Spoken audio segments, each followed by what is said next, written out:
My in-laws gave me a creepy portrait as a gift. It turned out to be evidence of a hidden secret, and my wife's entire life was a lie. My wife and I purchased our first home together 2 years ago, right outside Charleston, South Carolina. It's not a scary house, but rather a pleasant 2-story home with a little yard, white siding, and a porch swing I was happy to build myself. We moved in around springtime. It was a major deal to us. For nearly 2 years, I had been working double shifts, and she had also picked up extra hours. We saved every dime for that home. Her parents, let's just say, were not pleased. They constantly said I wasn't good enough for her. Never said anything out loud, but you could tell by the way her mother stared at my truck, and how her father never looked me in the eye when we spoke.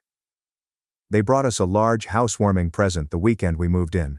Her father carried it himself, a tall, wide, hefty artwork draped in a dusty cloth.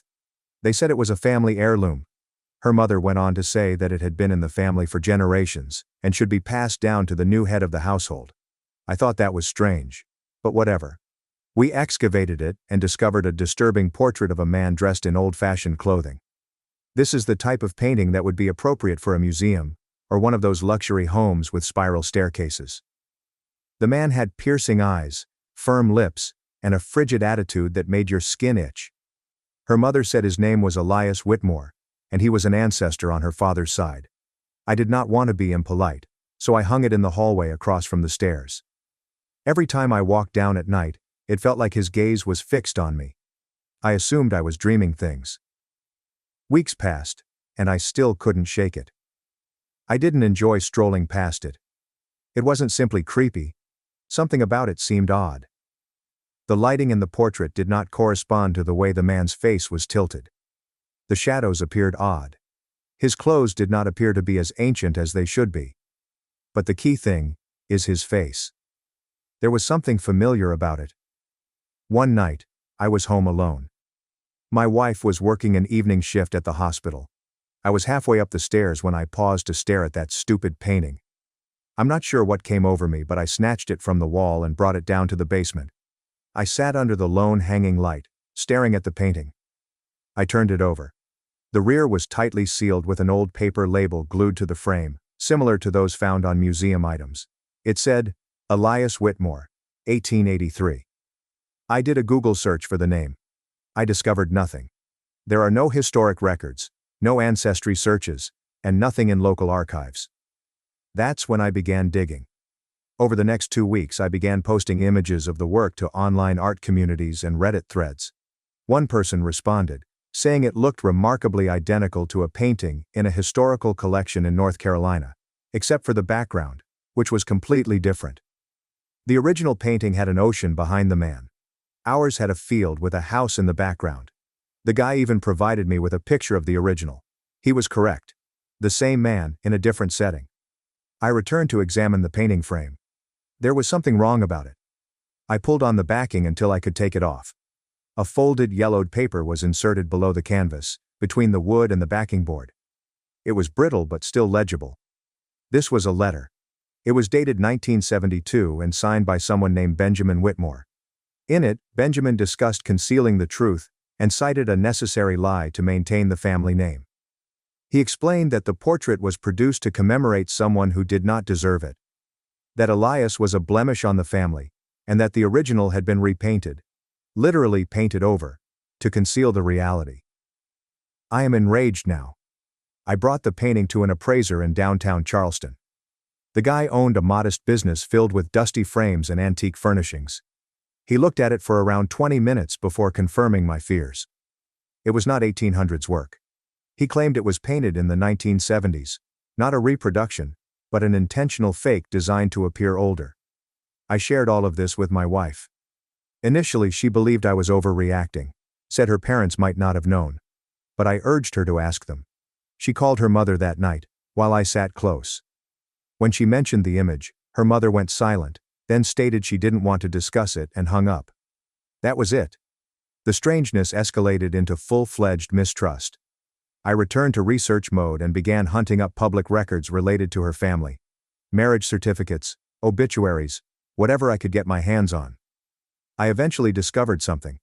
An article from 1974 about a man called Elias Whitmore Jr., who was arrested in connection with several disappearances in the Charleston region.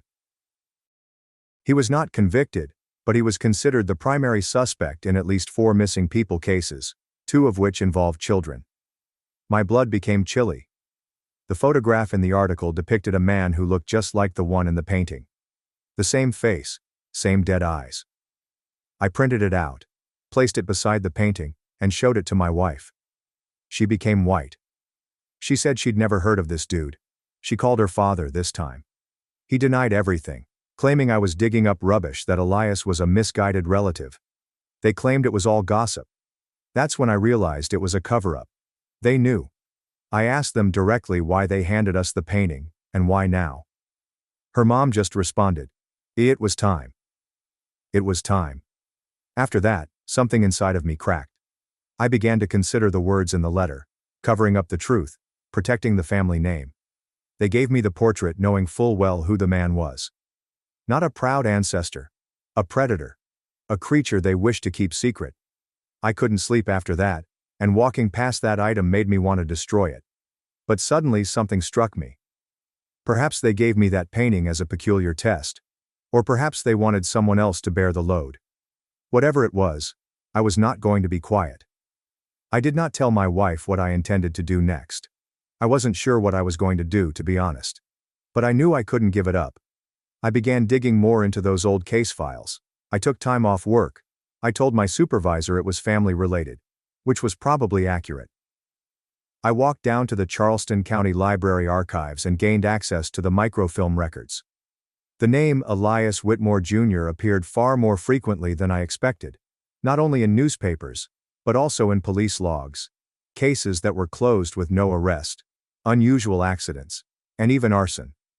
The more I read, the more it felt like everyone simply stopped talking about him after 1975, as if someone flipped a switch and erased him from local history.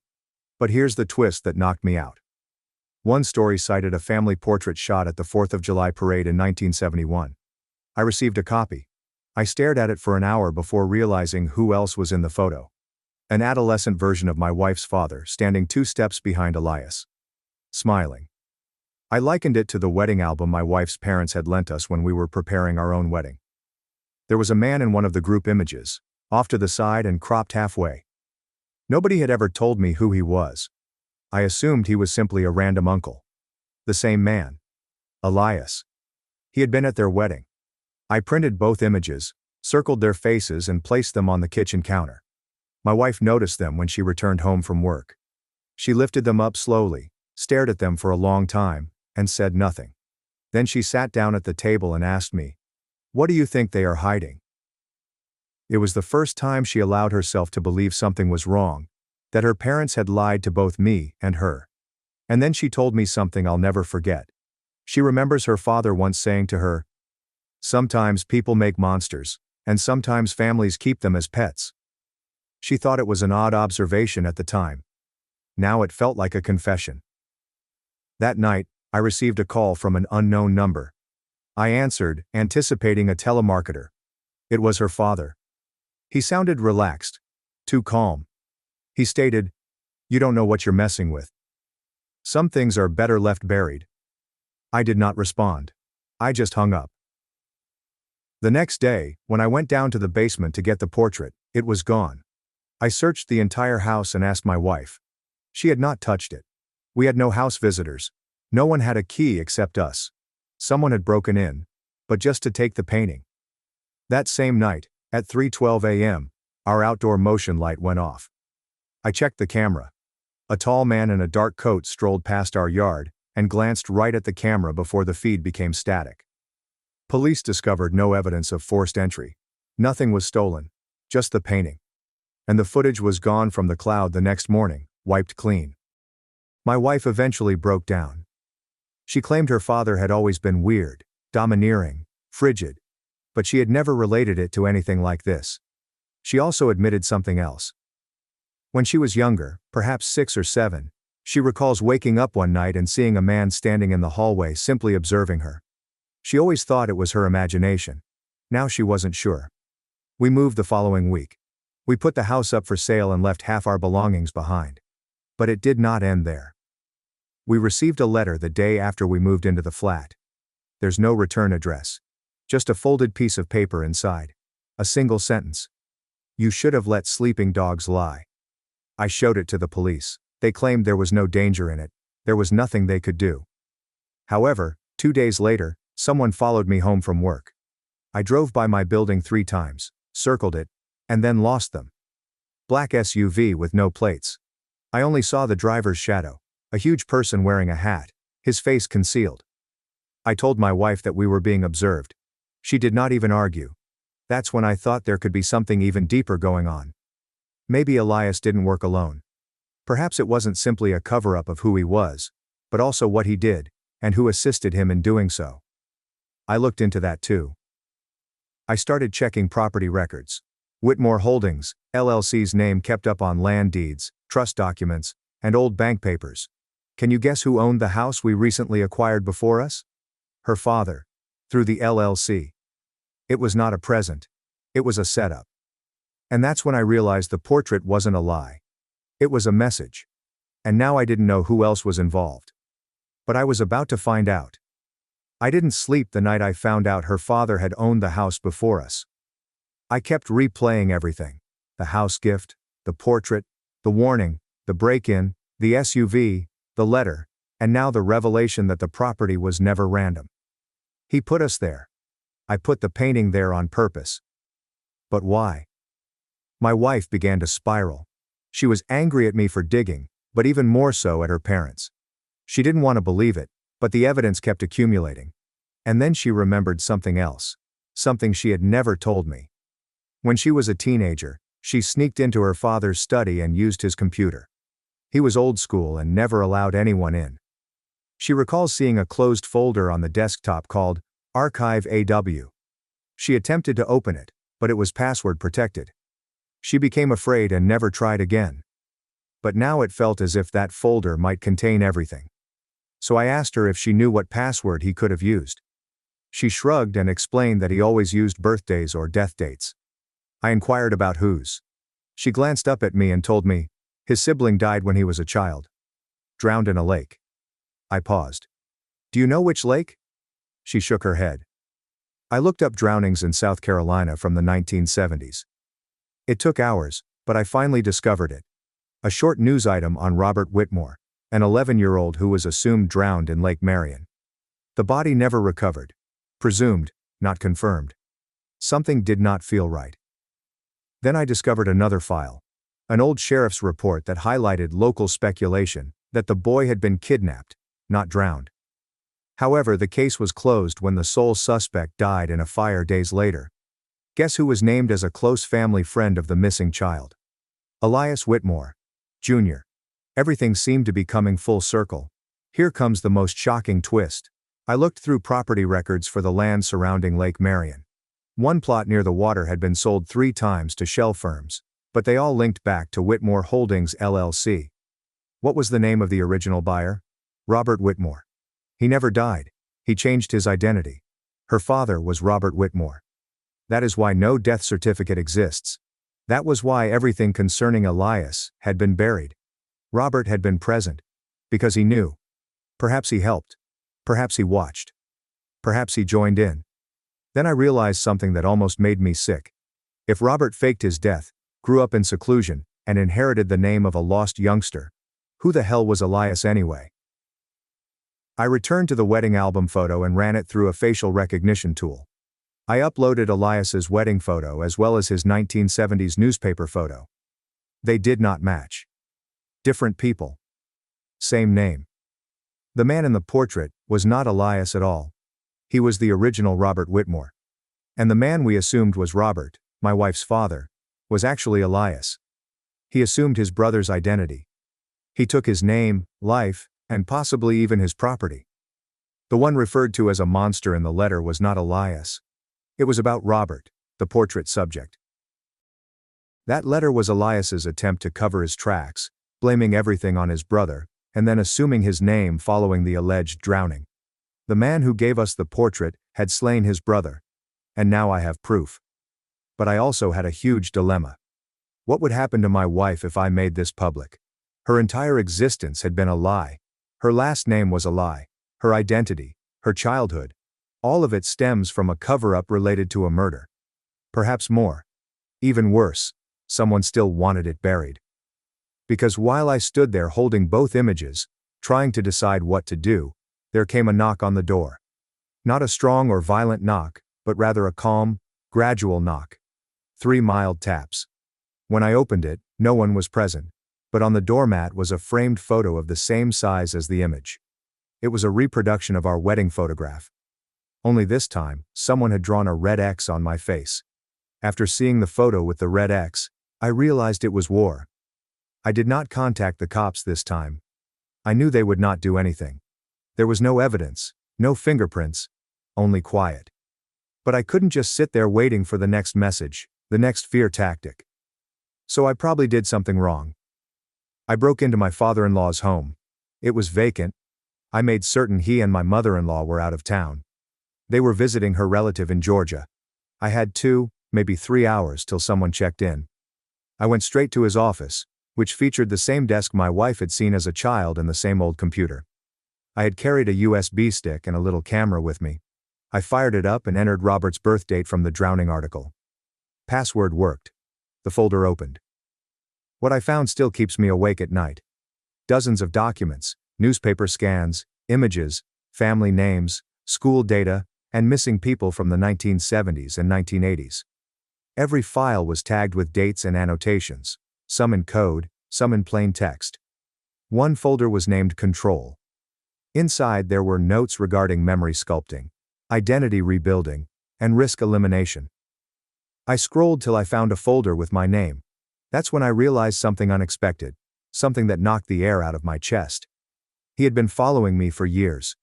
There were images of my social media accounts, records of job applications, and even notes from interviews I had 10 years ago.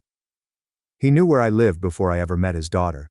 He knew who I'd dated before her. There were notes about my family's financial concerns, as well as my father's health issues. I was not chosen by coincidence. He chose me. I was simple to handle. Someone without family around. Someone who would be glad for a house, a gift, and the opportunity to feel like I belonged. The portrait was more than just a symbol of family. It was a test. Could I keep this secret? Would I bury it as they did? I've downloaded everything. I left the house just as I found it. But by the time I arrived home, my wife had left. No note, no call. Her phone is dead. I checked the security footage. Someone had turned it off 5 minutes before the last alert. It had to be him. I contacted the police. This time, I had genuine evidence. I forwarded the files to a journalist acquaintance I knew from college who worked in Atlanta. He called back in a panic. "Man," he asked, "do you realize what you just given me? These individuals bought off cops, judges, therapists, and social workers. There are names in here who still hold influence." He instructed me to remain quiet. I couldn't, especially while my wife was missing. 3 days have gone by. There's no word. Then a package arrived. There's no return address. Inside there was a burner phone. It lights up with a single message. "Meet me where it all began. Lake Marion." I knew it was him. I drove out there. Didn't tell anyone. I did not bring a firearm. Just the phone and a USB drive. I discovered him standing on the dock. My wife stood alongside him. She appeared pale and bewildered, as if she had been crying for days. He turned around, calm and cold. "You should have stopped," he stated. "You could have had a quiet life." I asked him what he had done to her. He said, "Nothing. Yet." And that's when I made my decision. I took out the USB and threw it in the water. For the first time he appeared shocked. I explained, "It's backed up in 3 locations. Try me." He glanced at me before turning to face my wife. "See? He's exactly like me. That wrath, that instinct. It's in all of us." She said nothing. Then she took a slow step back and pushed him. He slipped, lost equilibrium, and fell into the lake. He didn't get back up. We waited. Nothing. My wife murmured, "He always said he couldn't swim." She never looked away from the lake, neither did I. The files became public a week later. My journalist friend published everything. The story made national headlines. People were arrested, judges stepped down. Families brought suits.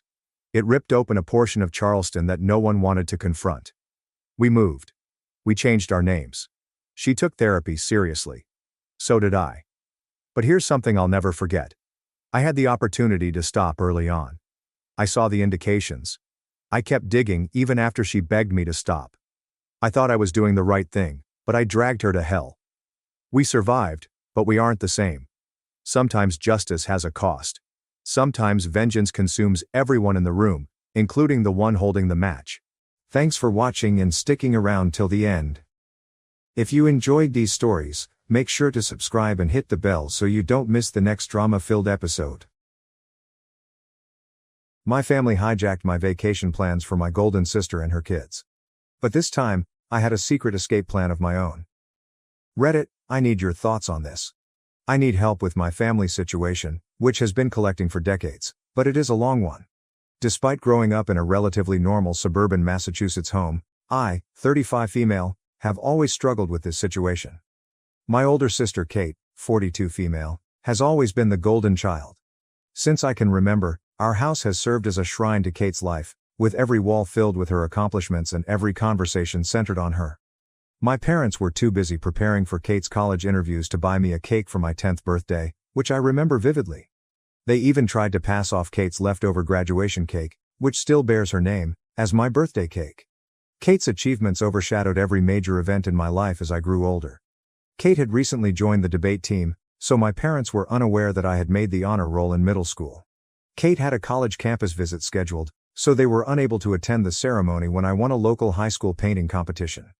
Knowing that sharing my triumphs would only result in a fleeting, "That's nice, dear," before the subject of Kate was brought up again, I learned to celebrate them alone, in my room. Even our things revealed our family's priorities. Kate's room was always outfitted with cutting-edge technology, fashionable attire, and everything she required for her numerous extracurricular activities. My room, on the other hand, was overflowing with used clothing. When I indicated an interest in taking music lessons, I had to make do with Kate's discarded violin, old clothes, and school materials. I had difficulty playing the violin since it was too large for me. We already spent so much on Kate's piano lessons this year, my mother said in response to my plea for a more appropriate size. Throughout high school, the trend was maintained. Kate received individual instruction for her SATs, so I had to study with borrowed library books. My parents took out a loan to help her buy a car for college. They encouraged me to take the bus if I needed help getting about. Kate's wants and desires were central to all financial decisions, family discussions, and Christmas preparations. It was quite challenging in college. Kate graduated from a prestigious university with our parents' full support. When it came time for me to attend a public school, they could only agree to pay half of the tuition. They clarified, "We're still paying off Kate's student loans. You'll need to figure out the rest on your own." To make ends meet, I worked 2 part-time jobs while a student, usually dozing off over my textbooks. Kate, in the meantime, was starting her career in a position that our parents had helped her get through their contacts. Kate got married 7 years ago, and everything changed, or rather, worsened. For a year, our entire family focused solely on the wedding. My parents took out another loan to pay for her dream wedding, which featured a beautiful gown, an expensive location, and over 300 guests. Despite their reservations about the payments, I recall hearing them in the kitchen one evening, insisting that nothing was too good for Kate's special day. Was there any doubt that she was her maid of honor? I was expected to organize bridal showers, plan a luxurious bachelorette party, and handle any small issues that arose. When I expressed my stress about handling these commitments while working a full-time job, my mother urged me, "Don't be selfish, Elizabeth. This is your sister's special time." The twins followed. Kate's parents were overjoyed when she announced she was having twins. Even though they were still repaying their wedding loan, they contributed to the down payment on a nearby home. On the day they signed those contracts, I saw them spend their retirement funds, which they said they couldn't access when I needed help with college. They argued that this was different. "This is for our grandchildren." So, who was the default babysitter? Yes, I do. It began as occasional babysitting. The request, "Elizabeth, could you watch the boys for a few hours?" became a weekly practice, then expanded to evenings when they had appointments. My parents supported this arrangement, saying, "This is what family does." Kate and her husband Jack, 43 male, felt that I would always be there to help them if I tried to object. Even while I adore them, the twins, who are now energetic 7-year-olds, are exhausting. Every weekend, Kate drops them off unexpectedly at my house, generally under the guise that she needs me time or has important errands to run. The lads run wild, turning my modest apartment into a disaster. Kate begins crying about how overwhelmed she is when I try to establish limits or request a head notice, and my parents criticize me for not being supportive. I worked a lot of overtime to establish myself in the marketing sector. I just received a promotion offer that involved longer hours and more travel. My mother said, "But what about the twins? Your sister needs you here." Kate added, "You can't take that job, Elizabeth. Who will help me with the boys?" When I brought up the subject during a family dinner in the hopes of earning some compliments, it appears that my time, profession, and life are entirely irrelevant. My father adds, "Family should come first, Elizabeth." My mother constantly says, "Your sister has 2 children to look after. You don't know what tired really means." When I tried to explain how overwhelming it all is, Kate accused me of being envious of her life and her children. She said, "You're just bitter because you're still single," as if my marital status was the primary element determining my worth as a person. Following a particularly stressful weekend with the twins, I decided to finally indulge myself to a beach trip last month. They successfully ruined my laptop and left permanent marks on my couch. I knew I needed a getaway. I discovered a modest, unpretentious resort in Florida that was excellent for a relaxing getaway. My mother's eyes shone as I mentioned it at our weekly family dinner. "Oh, that's perfect. We should all go together. The twins would love the beach." Kate had started organizing events before I could protest. She said, "You can take the boys swimming while Jack and I have some alone time," as if my trip would automatically convert into a time for them to be cared for. Of course, in exchange for my aid with the twins, my parents offered to upgrade my reservation to a higher-end resort where they could all stay. Totally disregarding the fact that this was supposed to be my vacation, they began planning activities and vacations based on what the twins wanted. I made a decision that changed everything as I was lying in bed that night. I booked a separate resort on a quiet tiny island. I kept the change of plans a secret from everyone. I quietly began preparing by arranging time off work, packed my belongings, and ensuring that my emergency fund was available. Even though I knew it was dishonest, I couldn't take it any longer. At the airport, they will be removed from us. While I board my flight to another city, they will be flying to Florida. I have disabled location sharing and am prepared for the inevitable criticism. Yes, I understand that there will be drama. Yes, I understand that they will be upset. However, I want to prioritize myself for the first time in my life. For 35 years, I have been the dependable sister, the ideal daughter, and the always available aunt. To meet my family's expectations, I sacrificed my social life, weekends, and personal needs. I was frequently babysitting, so I missed out on dating opportunities.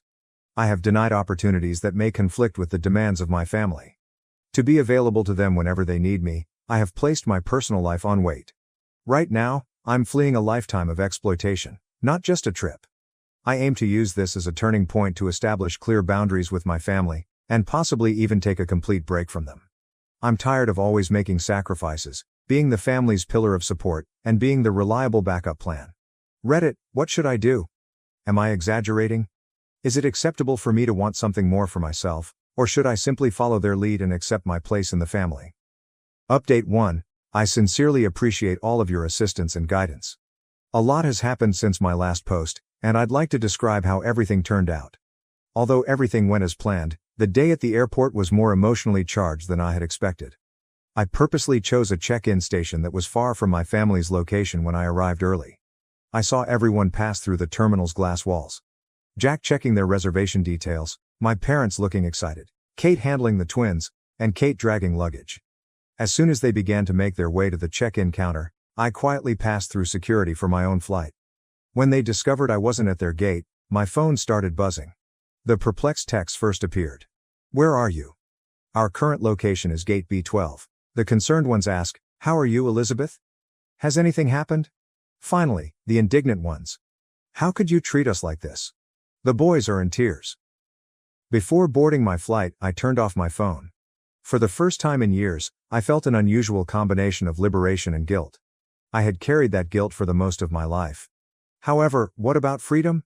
It was exciting, and it was new. The bustling tourist spot they were headed to was nothing like the small island where my resort was located. Years of strain gone the moment I stepped onto the beach. There are no twins to babysit, no family issues to deal with, and no schedule to follow. The ocean, me, and absolute freedom. In fact, the first 2 days were hard. The twins would be having lunch now, and Kate would usually need help getting to bed at this hour, so I kept checking the time. It's difficult to overcome decades of indoctrination. However, something happened on the third day. I tried things I'd always wanted to do but never had time for. I enjoyed every minute of my ridiculous, yet entertaining surfing lesson. When I registered in a yoga class by the beach, I met a group of other lone travelers. I even went on an unplanned dinner date with a wonderful man I met in the resort's coffee shop one evening. Even though it was a simple dinner, it served as a reminder that I might live a life apart from my family. The actual test came when I finally turned on my phone after 5 days. There were dozens of voicemails, 300 plus text messages, and 147 missed calls.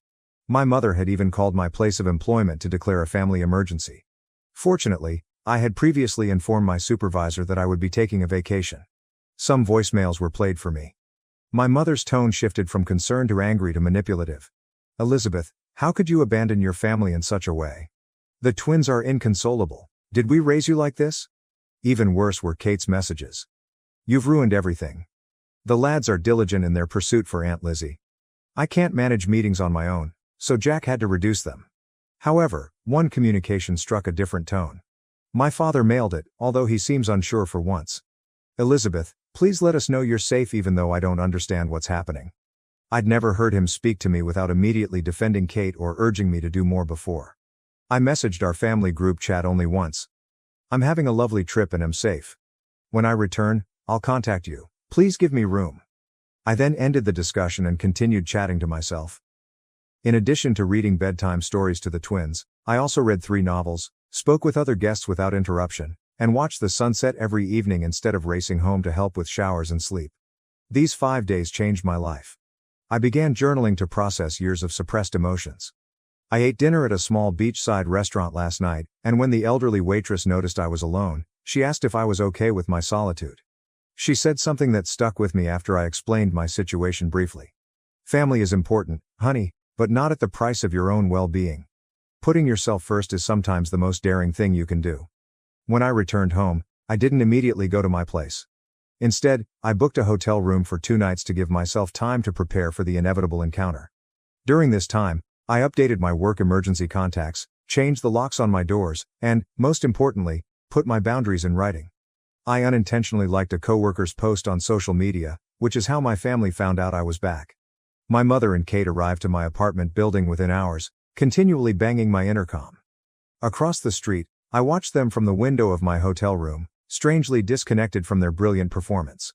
"I'm going to address them tomorrow, at a neutral coffee shop, not at my house, and I know it won't be easy, but I've prepared what I'm going to say." My hands quiver just thinking about it. But for the first time in my life, I'm choosing myself, and I know I'm doing the right thing despite the anxiety, guilt, and drama that will inevitably follow. I'll offer another update after speaking with my family, and I'm grateful that Reddit provided me the confidence to take this first step toward independence. Update 2. As planned, my family and I arrived at the coffee shop, and the situation became even more heated than I had anticipated. The visit at the coffee shop began sweetly enough.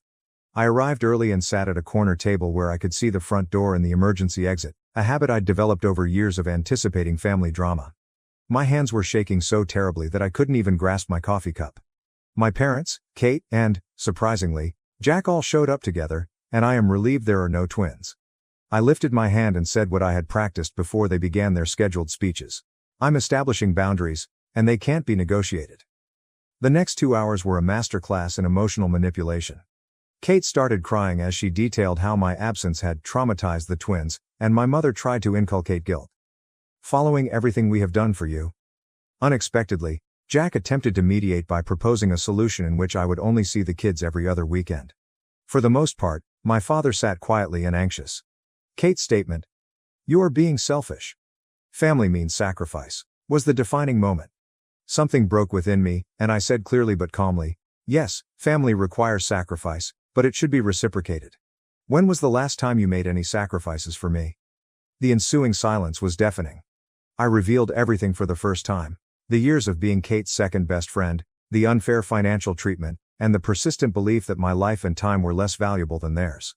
I then showed them my calendar for the previous year, with every weekend reserved for babysitting and every holiday tailored to their needs. My mother attempted to intervene, saying, But that's what ants do. I answered by saying something I had never dared to utter before.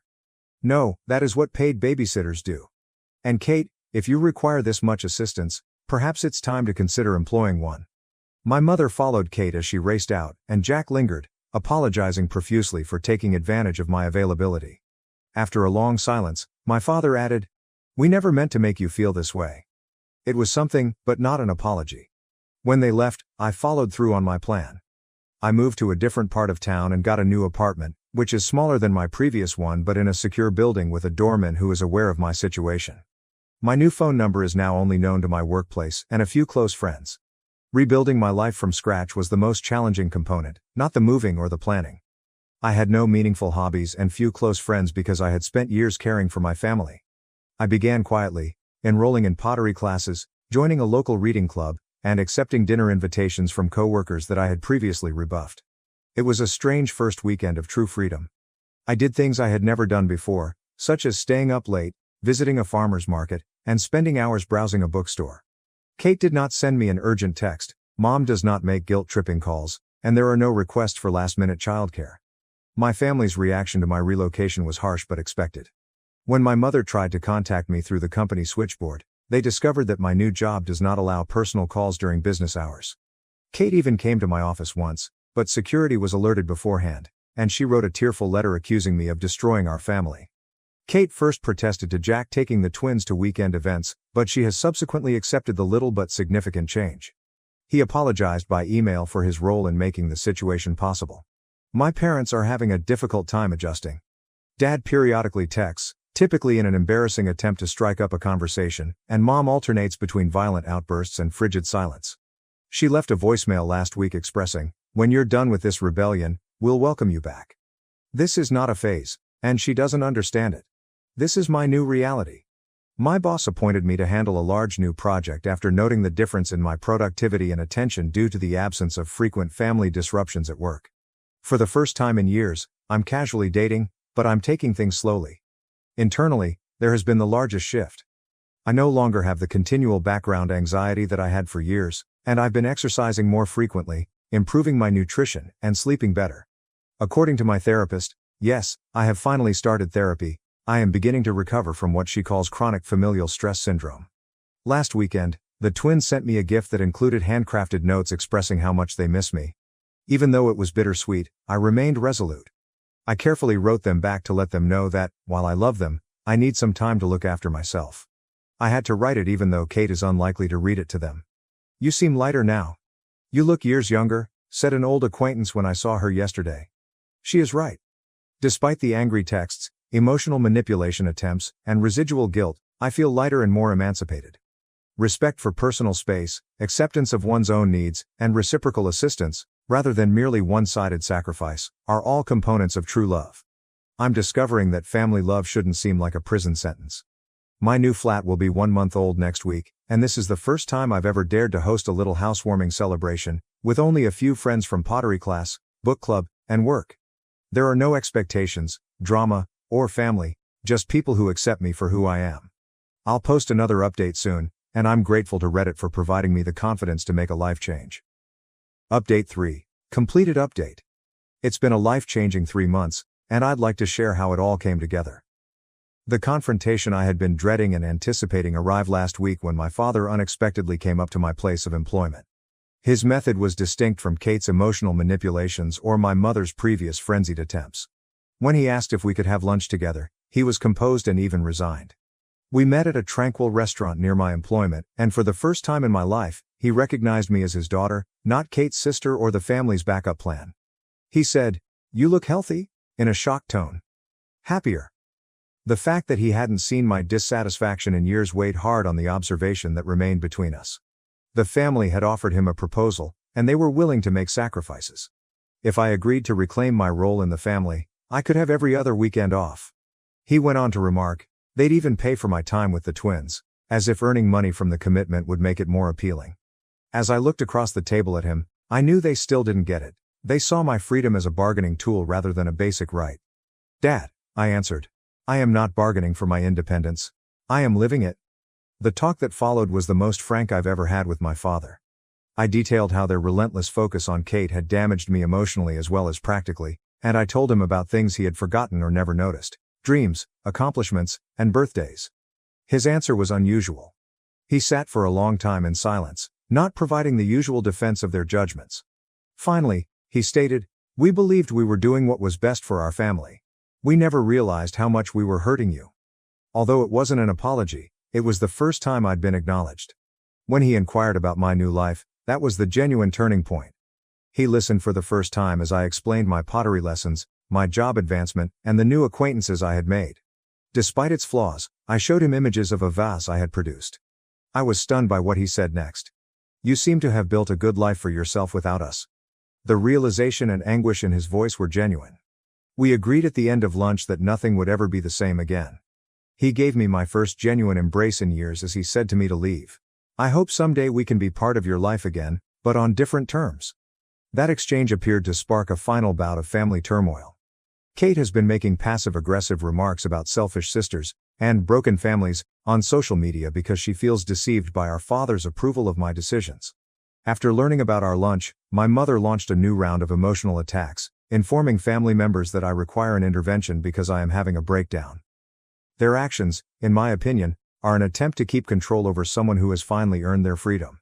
The difference is that none of it has the same influence on me as it had before, and my new life has given me a new perspective. My new apartment looks like home now, with my attempts at pottery and images of my chosen family, friends who value my independence and respect boundaries, adorning the walls. I've begun training my less experienced coworkers at work, breaking the vicious cycle of poisonous support that had long entrapped me. My relationship with time has altered the most. I can spend my weekends as I want. I've started learning Spanish, joined a local hiking group, and even began dating someone who respects and loves my boundaries. For the first time, I'm living a life that reflects who I am rather than what my family expects of me. Last Sunday, the twins sent me a handwritten card that was clearly prepared under supervision. It was packed with terrible remarks about how much they miss their aunt.